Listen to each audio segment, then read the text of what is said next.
Hello students, we have already read the story of Evelyn Glennie, that is the first chapter of your Sound of Music.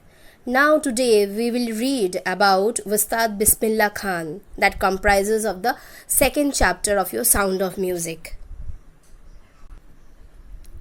This chapter throws light on the origin of Shehnai and the life of all-time great Shehnai Vadak, Ustad Bismillah Khan, the winner of Bharat Ratna, the highest civilian award of India, his dedication to music and his love for India.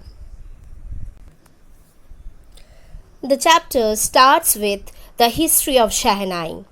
Emperor Aurangzeb banned the playing of pungi in his palace. The reason was that it had a sharp and very unpleasant sound. A barber thought one day to improve it. He chose a pipe with a natural hollow stem. He made 7 holes on its body. He played on it, closing and opening some of these holes. It produced a very sweet sound. He played it before the king. It needed a name, so it was named after the player. It was a nai, that is a barber, and it was played in the Shah's chamber, that is the king's chamber. That's why it got its name, Shehnai.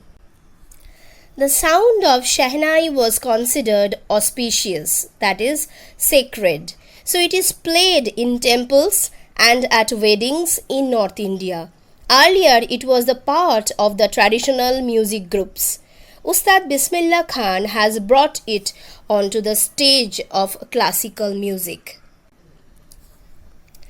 As a 5-year-old, Bismillah Khan played gilli danda near a pond in Dumrao in Bihar. He would go to the nearby Bihariji temple. There he used to sing the Bhojpuri Chaita.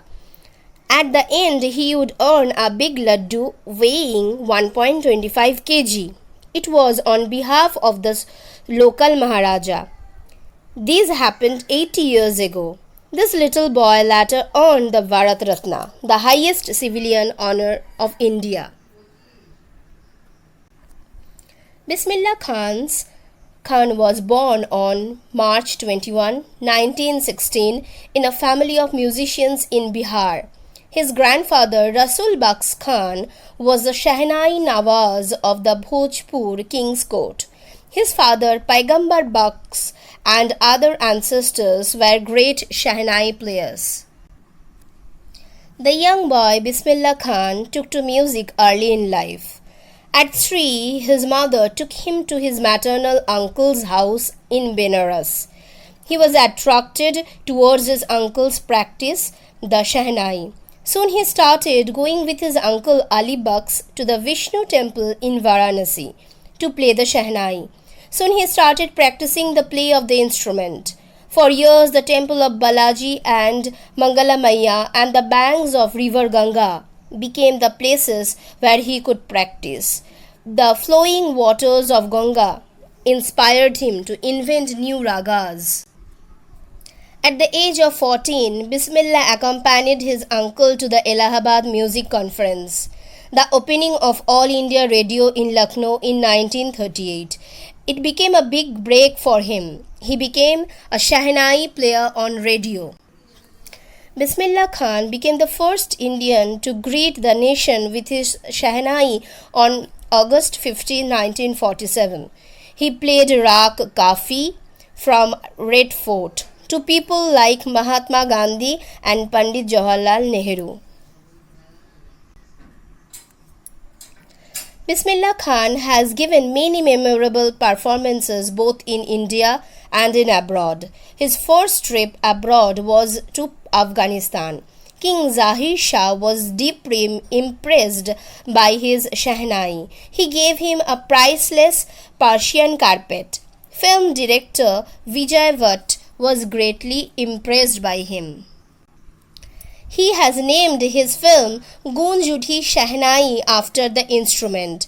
The film was a big hit and his composition Dil Ka Khilona Hai Toot Gaya became a record breaker. Bismillah Khan's music in films did not go beyond Vijay Vatt's Gunjuti Shehnai and Bikram Srinivasa's Kannada film Sanadi Apanna. He found the film world artificial and glamorous. He could not compromise with it. Awards came plenty for him. He became the first Indian to perform at the Lincoln Center Hall in the USA. He took part in the World Exposition in Montreal, in the Cannes Art Festival, and in the Osaka Trade Fair. An auditorium in Tehran was named after him. Tahar Mausiki Ustad Bismillah Khan. National awards like Padma Shri, Padma Bhushan, and Padma Vibhushan were conferred on him. In 2001, he was awarded India's highest civilian award, the Bharat Ratna. At this, he said, "Teach your children music. This is Hindustan's richest tradition. Even the West is now coming to learn our music." Bismillah Khan has travelled all over the world, but he is greatly fond of Benares and Dumrao. A student of his once wanted him to head a Shehnai school in the USA. He promised to recreate an atmosphere of Benares by making temples over there. But Bismillah Khan asked him if he would transport river Ganga there. He says that whenever he is abroad, he yearns to see Hindustan. While in Mumbai, he thinks of only Varanasi and Holy Ganga. And while in Varanasi, he misses the Matha of Dumrao. Ustad Bismillah Khan's life is a great example of rich cultural heritage of India. It accepts that a Muslim like him can play the Shehnai every morning at the Kashi Vishwanath temple. So the message from the chapter is very clear. It is a hard work and dedication and guidance are key to success. With the help of these qualities, even the physically challenged people can achieve their goals and become successful in their lives.